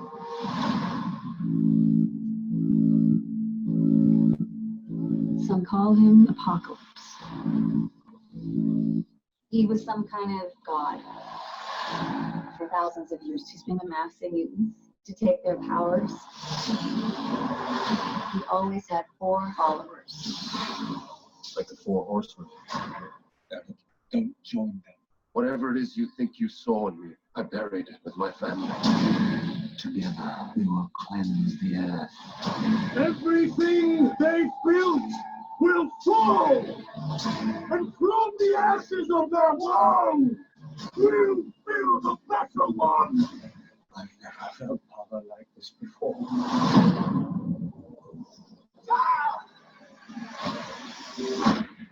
It's working. The world needs the X-Men. This is the Anunnaki. No, it's almost over. I'm going to teach them how to fight. Follow me. Forget it. Anyway, you guys get the idea. I'm sorry I didn't mean to go so long on that. But Yeah. Well, actually, that being that they were portraying there, he could have been one of 3 beings to me. Number one, we know that from Revelations that Apollyon is the one who gets the keys to the depth to let out the demons, right? Right. Okay, well, that's Apollo, who is Ninurta, Enlil's son. He's his firstborn son, a warrior. And he's through all the documents. You don't see him in there. Look up Ninurta. Anyway, so he was known as Apollo in Greece, and he was also known as Apollo in Rome. And so he could be the one that's being portrayed there as the destroyer. But he generally did earthworks and things too, built dams and things. So I think they took out of the trailer, out of the what I was looking for, and the reason why. I know. He said, "I am Yahweh, and I am known as Ra." Right. Right. So, but Amun Ra, to me, and all the documents that I've seen, was none other than Marduk. Okay. Bingo. Whereas Yahweh was very, very clearly tied to the Levant, Nippur, and the city of Ur in that region. And we know without question that Abram's father served him, and his name was Enlil, because he was the chief, he was the commander of the bond heaven earth facilities that were in the Sinai and in that whole region. That was his. And by the way, that's why Marduk stayed in Babylon, because he felt like his father Enki was the true Lord of the earth, rank 50, not rank 40. That's what his rank was on the council. And that he was avenging his father against Enlil, and he stayed in that region to fight him. And so the wars of gods and men that were written, and the Pyramid Wars, much of that was caused by Marduk there, who actually defeated Enlil and took over the Anunnaki Council about 2000 BCE. But he lost it again. He lost it again because Zeus ended up being the head of the Olympian Council, right? So he got his title back. Wow. Okay, so guys, stay tuned because we're going to have lots more from Gerald Clark on all of his books. But before I let you go, Gerald, I wanted to show you. Yeah. This is a good place to end on a happy note, right? Okay. Yeah, I'm going to show you the actual original picture here. This is the Craigie picture from the FAA camps 3 days ago. And these were just remarkable. These, by the way, are the most detailed pictures I have ever seen, you know, from digital cameras. So strikingly clear that we're seeing something. I mean, come on, really, you know? Wayne will take devil's advocate with me on that just because he does that. Yeah. But I would say that these pieces of evidence are starting to show that this is all true. Let's do the one on the left first. Slide that picture to the right away. Yeah, let's do that one just first. I was looking at that, and I'm looking at the illumination behind the clouds that's coming, I don't know, at an angle probably 45 degrees from where the cloud meets the top of the mountain there, the real significant one. Yeah, it's a little bit left of center. Anyway, you can see the light shining up through that cloud and illuminating it. So it's either on this side or it's on the other side. I can't really tell. But if it's on the opposite side of the cloud and it's hitting something that's circular, your first orb there, no, the one down below it, that one, then potentially what it's doing is casting some sort of ocular shadow up above that. But the one in the middle looks real to me. It does not look like a lens flare because lens flares look very, very different than that. Yeah, you very rarely see this kind of detail in a lens. Yeah. Well, I don't know exactly what we could do to follow up is go look at which angle this webcam is facing, where the sun was at that time, and then look for all the objects that are in the sky through stellarium. That's usually what I'll do. We did that. Oh, you did? Okay, good. What'd you find? Nothing. Okay, there wasn't a Mercury or a Venus anywhere? No way. Oh, perfect. Because those are the only two, other than the moon, that it could be, and that certainly doesn't look like the moon. Right. We did all that, and again, I wouldn't have showed them if I felt like it was. I know. So but anyway, the reason that these are blowing my mind, and this isn't the only place we're seeing them. Now, these are where we get our clearest images of this stuff. Mm-hmm. We are seeing it now in also the mountain regions of Canada, the United States. I have pictures. And then also we see a lot of it from Australia, New Zealand, and the southern hemispheres. South Africa, we got a picture of this. So, you know, what we're starting to see is that both in the northern and southern hemispheres, people have seen this over the last 2 years. And I'll just tell you straight up, guys, it gets clearer every day. Well, this is some of the clearest stuff I've seen. I was really interested in when the video was moving, it looked like the body was rotating. It is rotating, right? Let me see if I can. And that really surprised me because I wouldn't have expected that. But if it's like a moon or a satellite of one of the others, it could very well be rotating. Oh, you got that one planet around TRAPPIST that orbits its sun. What did they say about every 2.5 hours? Well, yeah, it's very possible. Yeah. Go ahead. Have you inverted any of these, Steve, like that one or the one that was the pink one? Yeah, I've done a lot of different things with them. I just don't have them right handy here. Okay. But I'm showing the best one. There's a video that I would show later, and it's also on the video that we did a couple of days ago on WSO, where you can see all this stuff. Okay, guys, you can go back and look at it. But what Gerald's referring to is this thing actually rotates 180 degrees in the sequence. You can actually see it rotating. Number two, there's two objects. There's this one and this one. But again, guys, the detail of these objects is becoming clearer and clearer. And so Wayne and I, by the way, Gerald, we're thinking about doing an expedition to Alaska if we have time and try to actually set up and see this with telescopes. Yeah. Hey, by the way, was this taken from a webcam or did somebody claim to see it with their naked eye? This particular picture was seen only on the webcam. Okay. But I have corroborating, not from the same location, but corroborating testimony that people were seeing it from their naked eye in other parts of Canada. Yeah, yeah. Well, if those two could be locked together, I think it's quite significant. And I don't doubt that it's happening. Listen, I never doubted Dr. Harrington was telling the truth, just so you know. Hey guys, could this be possibly the other moon that I've been reading of late that supposedly is in orbit around? Have y'all heard that there is another moon that counter to the one that we have? Yeah. There's actually, and they show a picture of that. Remember that, Wayne, in that article? Yeah. Show a picture of it with a big hole in it. That's what this reminds me of. Send me a link to that. I heard about it vaguely, but I didn't give it a lot of credence. So, hey, Yeah, I have a question for you. Why do you think, if the Nibiru complex truly travels in the direction that we were shown, in a perihelion direction, and it goes around, or I mean, in a retrograde orbit, and it goes around the sun and gets slungshot out, wouldn't it make sense to you that we would be seeing it from the northern hemisphere on the right side of the setting sun? Yes. Does that make sense to you? Well, it looks like from this image that's what you're showing. Yeah. Right. But I don't know how far. Southeast, the sun has already moved by. It's 7:42 a.m. local time. Oh, this is over here. Oh, this is the sunrise then. Okay. Yeah. Okay. So it follows but it is northern hemisphere, and it's typically on the left side of the sun. Oh, well, that would mean it's just coming into perihelion then. Thank you, Gerald, because I wouldn't have been able to do the math gymnastics to tell you that.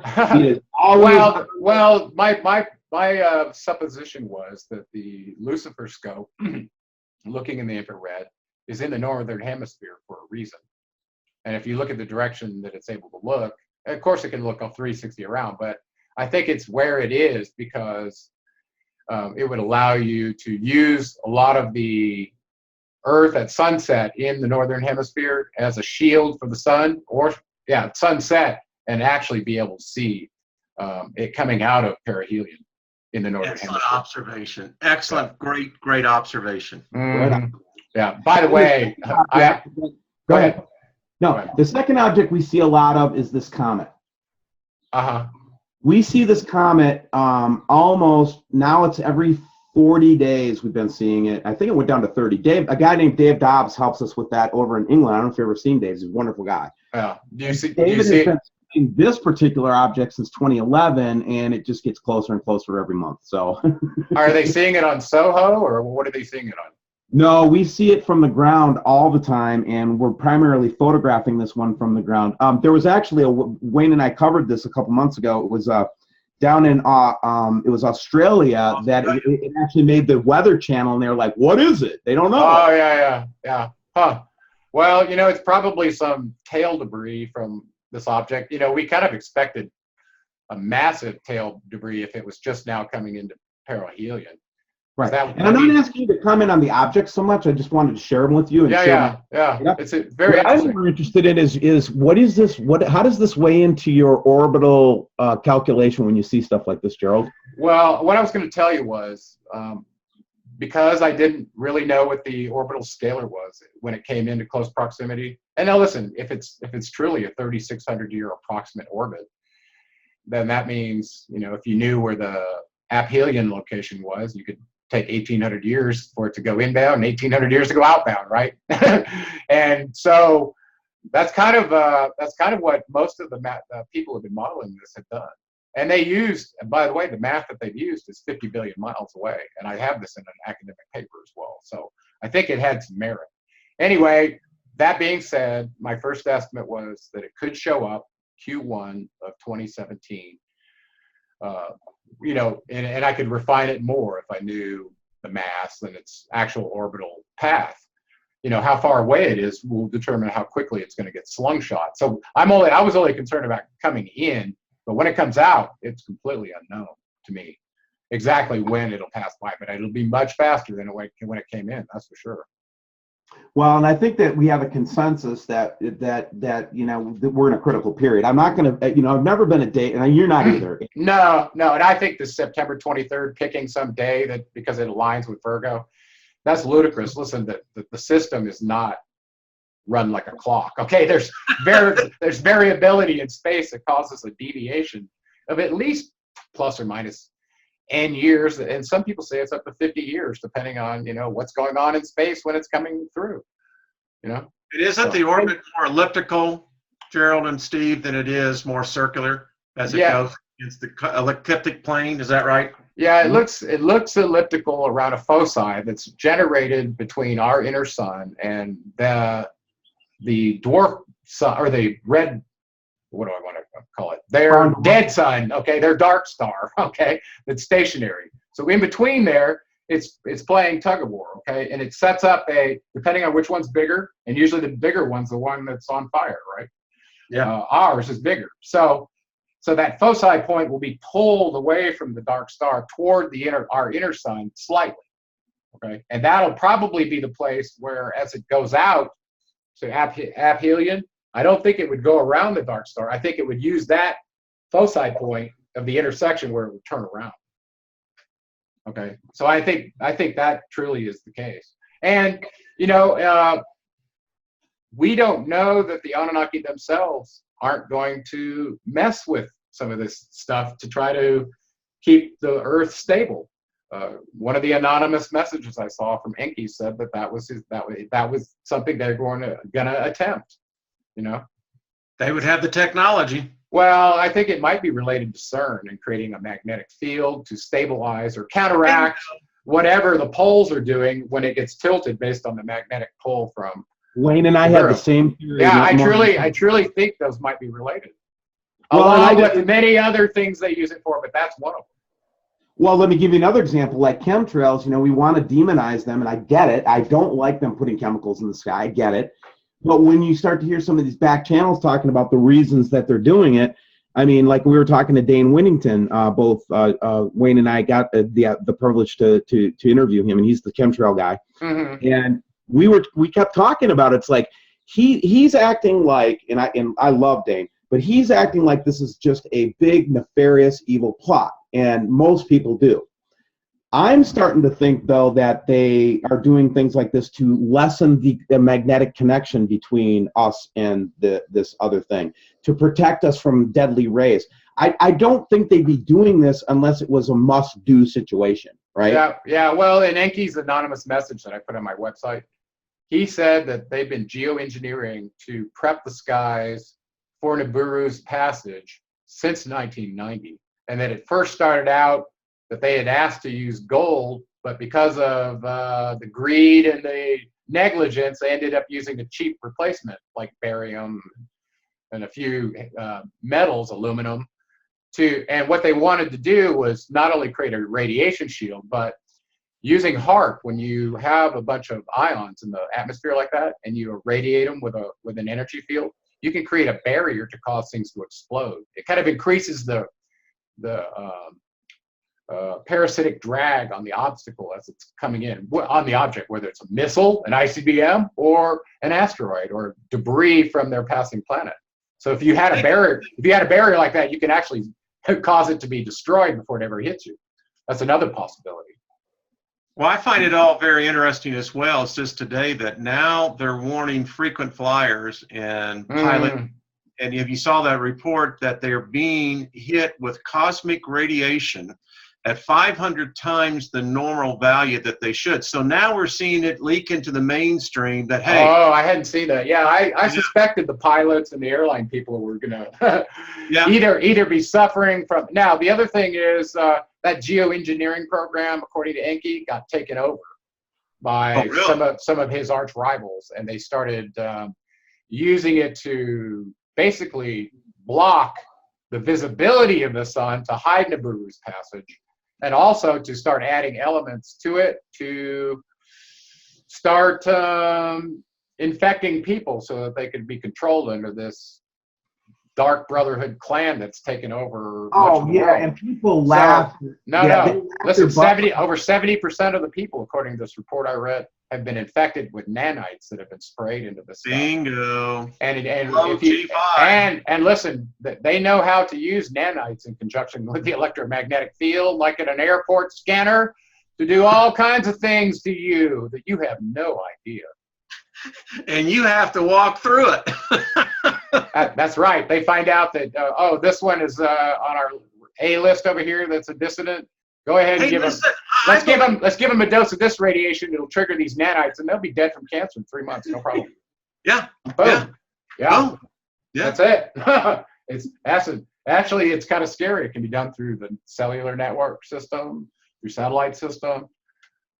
We're all sitting ducks to anybody that wanted to end our missions as avatars, just so you know. Hey, as the group spirit sang back in the 60s, it's Mother's Nature's way telling you something's wrong. Yeah. Well, look, the fact of the matter is, if we didn't have light forces that were bolstering what you and I and other people in this space are doing, I don't think we'd still be here talking. No way. I actually had a contact the other day, and they told me that they had my back. Mm-hmm. Well, it's kind of that dangerous as a space. You can see how many of your friends have been knocked off of YouTube that were making a living that way. Oh, let alone all the betrayals that Wayne and I have suffered. You should see. Oh, We have a line of destruction where people tried to take us out. People tried to destroy our reputations, tried to put us out of business. I mean, it was incredible. And these were people we thought were our friends. Oh, I know. Well, listen, you want to go back to the movie The Matrix, where they were being told that you're either in the Matrix or you're out of the Matrix. And the problem is, if you haven't broken your God spell and your energy is still susceptible to being controlled by, and listen, I want to tell you, there are entities on this earth that are not from this space that have been summoned here as, you might say, proxy agents of the Dark Brothers. Yep. And they cannot be seen in our visible spectrum, but they're here. And if they want to take over your body and steal your soul, they can do it. And so anybody that's participating in rituals that involve blood and the rites according to Thoth, their body can be taken over and used by these beings, kind of like what you saw in the movie They Live. And by the way, the producer of that movie did not believe that was fantasy. He believed what he was sharing was a documentary. Rowdy. Yeah. And listen, this coincides with what's said in the Emerald Tablets, according to Thoth. And they've run them out before. And actually, this is where all the races get confused, okay? There's this lower dimensional race, and there were 14 lower dimensions, 9 parallel dimensions, and then dimension 4, 5, 6, 7, 8, and 9 above us. Yep. Right? And there are beings in every one of them. Some need bodies, some don't. All right. So if a being came into our dimension from a lower dimension, what do you think the fruits of its spirit must be like if its range of evolution of consciousness hadn't even got to where we are yet? That's why you see people react very weirdly when we would call demonic possession. It's the overwhelming of the physical senses to an ethereal spirit that's come in. They can't handle it. Well, it actually stems from not having any relationship to their internal energy body that they're composed of. Yeah. In their chakra system and all the endocrine system that's related to that, all the way from the pituitary, pineal gland, endocrine gland, the thymus. Okay, all those glands don't even work or regulate correctly if your energy isn't working right. Okay. Gerald, I think that's part of the plot to, listen, I think that we're the ones that are starting to develop, again, the functionality of that gland that for so long has been, purposely. I'll tell you a little secret, and this is really crazy. And this comes from, and we don't have time to do it justice right now, but if you read the Alien Roswell interview from 1947 with that nurse that was 23-year-old. Oh my God, I just read that. Go ahead, Gerald. Well, listen, in there on about page 100, Errol, A-I-R-L, the being that was being interviewed, disclosed that there was a force that came with this is where I wanted to factualize for you, okay? There was the old Dominion forces that were all about using avatars as slaves to get resources, okay? Those were Enlil's people, okay? He's the slave commander and always has been, all right? Even portrayed in Battlefield Earth that way, exactly that way. Contrary to that are these other beings that are part of what's called the domain forces. These are the Elohim that were affiliated with the Creator Wall through their liaisons that didn't permit slavery and that wanted civilizations to be paradise, like what Enki created. Persia, and Atlantis, and everywhere he went. Okay, and Eridu, by the way, if you read about it, it was paradise. Okay, so these factions are vying for the avatar slave hosts that are on this planet. Some of them are from this dimension, some of them aren't. Okay, there are souls and bodies on this Earth that are not from the Earth. They're from other galaxies and things. Okay, but this is a slave planet where spiritual beings are having a material experience, and part of that experience is being exposed to the Demiurgus Enlil and his slave system. Okay, we're talking false Merkaba frequencies, all poison water, everything else. So you lose connection with the source, and you land in this meat host, and you think that's all there is, and that somebody can promise you eternal life, but you don't have it. That kind of situation, right? That's where most people are born into that illusion of what's called Ka, the illusion of matter, that this is all there is, and everything out there is what's real.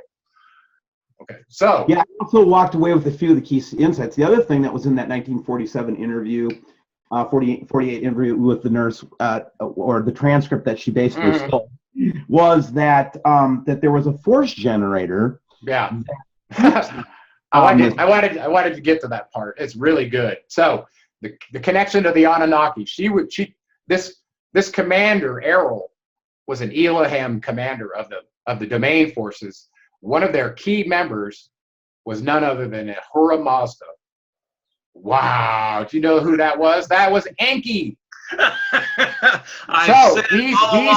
So he's the one holding this pine cone looking thing with a little basket that everybody's been asking, what the hell is that? Cone of life, yeah. She discloses what that is in this document, that these domain forces came back, and during this time frame when Ahura Mazda was the god of the Zoroastrians, okay, and we're talking pre-600 AD, that they were here looking for Isbis. These are domain entities of high level that had been trapped into Demiurgus avatar bodies and had lost their connection with the source. They didn't know they were part of the domain. They got trapped in meat hosts and got stupefied. They got their pineal gland shut off with fluoride. They got their energy field shut down with a false Merkaba field, and they didn't even know that they would come here to help. So Enki had this pine cone looking thing he's holding, which Errol says is a tree of life locator. It's a sensor, a receiver, looking for any Isbis that had the Ba energy in them that were animating this tree of life frequency that he could detect.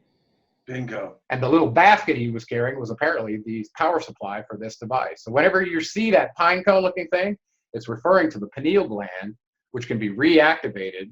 And we know from Dr. Straussman's work that the DMT that it produces when it's activated through an energetic triggering through the seventh chakra produces the spirit molecule. This is our liaison, a chemical wave to conduct communications with the Anunnaki. Okay. You see people that do DMT, like you hear Joe Rogan and others, there's some really mainstream people out there talking about DMT now. And when they do these ayahuasca experiences, they all talk about entities involved. Right. Well, your brain has the ability to produce this, and it doesn't cross the blood-brain barrier. It's amazing. You have receptors for DMT in your brain that are natural, that your pineal gland will produce when it's awakened. Okay. And by the way, when you see these yogis that are sitting in a swing on a bed of nails and they are just blissful, while they're burning themselves or whatever they're doing, they say that once they've activated their pineal gland, that they are able to transcend space-time and they have an eternal bliss that never goes away. Well, that's what DMT was shown to do by Dr. Straussman, right? So it makes sense. You connect your energy body to your endocrine system and light it up, and you'll have that experience too. I've heard that the passage of death is exactly related to that same experience. Yeah, according to Straussman, at 49 days, when you see DMT show up in the zygote, that apparently, no, at 49 days is the time that the baby actually differentiates the sexes. It determines whether you can tell whether it's a boy or a girl. And that's exactly the time when DMT shows up in the pineal gland. See? I think 49, 7 times 7, right? Oh. And at the end of your life, apparently it takes 49 hours for the DMT to disappear from its presence in the pineal gland, if it was there at all. But they do, so they think it's somehow the soul entering and leaving the body is tied to this presence of DMT in the pineal gland, which makes sense, you know. Yeah. What a great conversation. Wayne, did you have any follow-up questions for Gerald before No, we? my mind's thoroughly blown at this point. You know, Yeah, we kind of went hard and heavy for our first show, but I knew you guys have been looking at a lot of stuff, and I know your encounter with the Anunnaki gentleman from the United States. I can't remember his name. Daniel. I know that really shocked you, and and I think maybe that was needed, and I knew shortly thereafter we'd be talking. Oh, that was a breakthrough for me. Wayne had to separate himself from the conversation. That wasn't for Wayne. That was for me. I know. And by the way, I feel a lot of empathy for what he's gone through, by the way. Me too. And by the way, he's a victim all the way.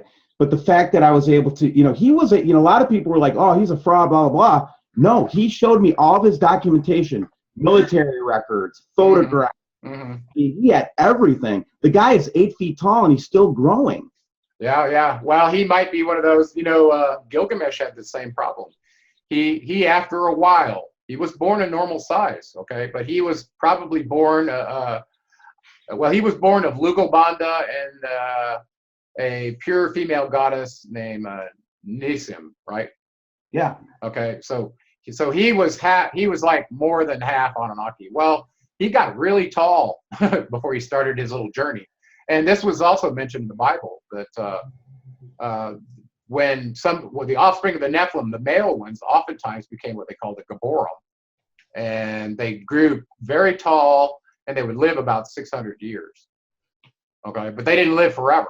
And this was Gilgamesh's problem. He knew that his genetics were such that he wasn't going to live forever, and that's why he wrote his epic in the first place. Wow. So, anyway, yeah.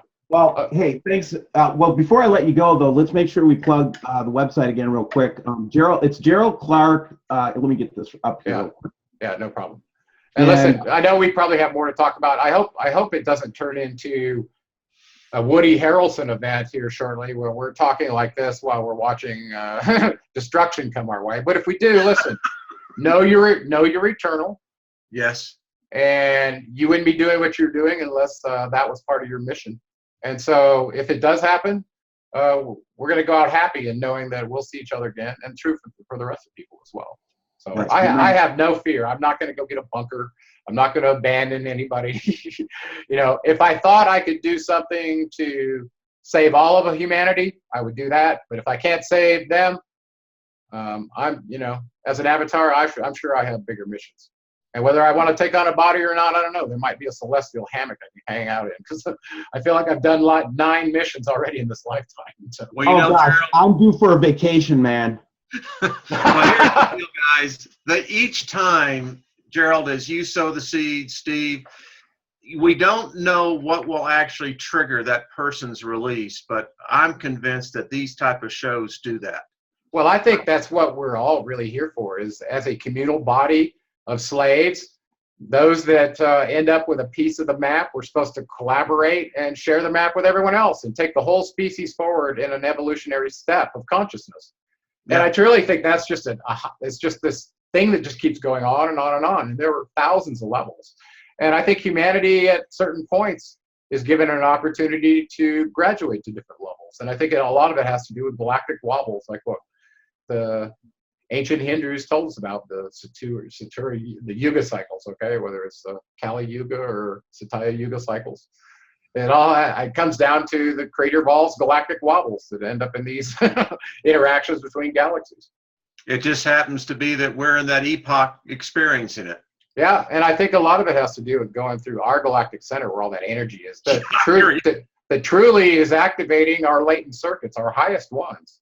Well, here's a thought for you, Gerald. Yeah. What happened in 2012 when the Earth, and our solar system lined up with the galactic core, the center of that, I think that was what maybe the Mayans were talking on the short count coming to an end. That's this energy, this radiation. Yeah, I totally agree. Listen, it actually coincided with their 9-layered pyramid that talked about evolution and levels of consciousness tied to this. And, Ian Lungold wrote about this, and he's dead now, but he was a student of Dr. Joseph Calvin. who did the Mayan Cosmogenesis, I believe was his book. Yeah. But Ian had done a mapping between the Julian calendar and or the Gregorian calendar, or both of them, back to the Mayan calendar, and he believed it happened as possibly October of 2011. But either way, I think we went through the galactic center that they used to symbolize when their ball game, sending the rubber ball through the stone hoop on the side of the thing. Well, that was very, very clear to me that what they were alluding to was our solar system going through the galactic center. And knowing that the energy is so much stronger there, I think our designers, our genetic engineers, including Enki, Thoth, and Ninmah, they knew that when Enki put those circuits in us, that no matter what, when we hit the galactic center every 13,000 years, it was wake-up time.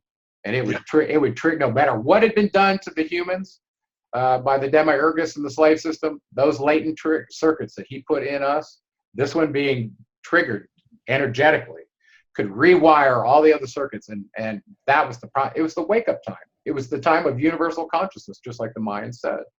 So I see those as coincident, and it all fits like a glove for me.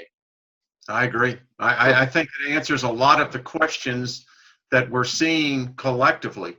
Yeah, well, also remember that I said I think the Nibiru complex probably got trapped into our solar system during a passage through the galactic center. And because of that, I think its return would be coincident with us going through the galactic center. So I see those as, I've always thought of those as being coincident. And I might just be right. How interesting, the yin and the yang. Yeah, how about that? Well, thank you. All right, Thanks guys. for joining. Thanks, everybody, for joining WSO Live, and GNN. And we welcome back Wayne Steiger. We're going to be starting doing shows next week on GNN again. Wayne and I have had a chance to kind of rest up a little bit. That was quite an adventure, wasn't it, Wayne? It was much needed. We learned a lot, and now we're ready to start going back out and talking about it in a little bit more, more considered and careful way. And then make sure that you go to GeraldClark77.com. And if you want to learn more about again, there's a lot. Gerald can never cover everything that's in his books. Yeah, I wanted to say one last thing. I hope I didn't step on you there. We're getting a little bit of a delay. Can I say something real quick? Sure. Oh, okay. I wanted to say, for books don't get read by a lot of people, only about 3% of the people. And I knew this, and everybody else knows this too. People find out about things through video and cinema and the movies, okay, in a big way. And so years ago, I started working on a movie, and where I'm at right now is I have a screenplay I've iterated many times, and I'm trying to implement it as a 2-hour full feature movie, as a TV series, and as a gaming effort. And I'm looking at all three of those right now, and I've already prototyped the movie, and I'm working with a small team of people to try to get a trailer done so we can attract much bigger money. So I have a GoFundMe campaign to do this, to tell this story, our story, in what's called a screenplay called Odyssey Key. And so I encourage everyone, if you want to know more about the Anunnaki in a venue that even kids will get, I think this is it. And I'm working on it using all of the resources that I have, and we're trying to get more. So that's kind of a plug that I want to put out for people, but I want to see this story told on a big screen somehow, some way, before we see a Matrix reload, because I think it could really influence a lot more people to land at the place where you did, Steve and Wayne, in really seeing the whole picture relative to the filters you were raised in and where we are now in this unveiling of the apocalypse, the unveiling of the universal consciousness that's available to us all. I agree. Good count, good fun. I think that's a worthy project. Yep, it is, and I've been excited about it since I heard about it. So everybody, make sure you go check out Gerald's website and check out his stuff and support Gerald, guys. I mean, he's doing this out of a heart of servitude and mission. That's what we're trying to do here, guys. We're trying to bring what truth we can bring, because we know that if we keep collecting these pieces of information together, we're gonna hit critical mass at some point, right, Gerald? I think we might have already hit it, buddy. I'm actually very encouraged by what I'm seeing.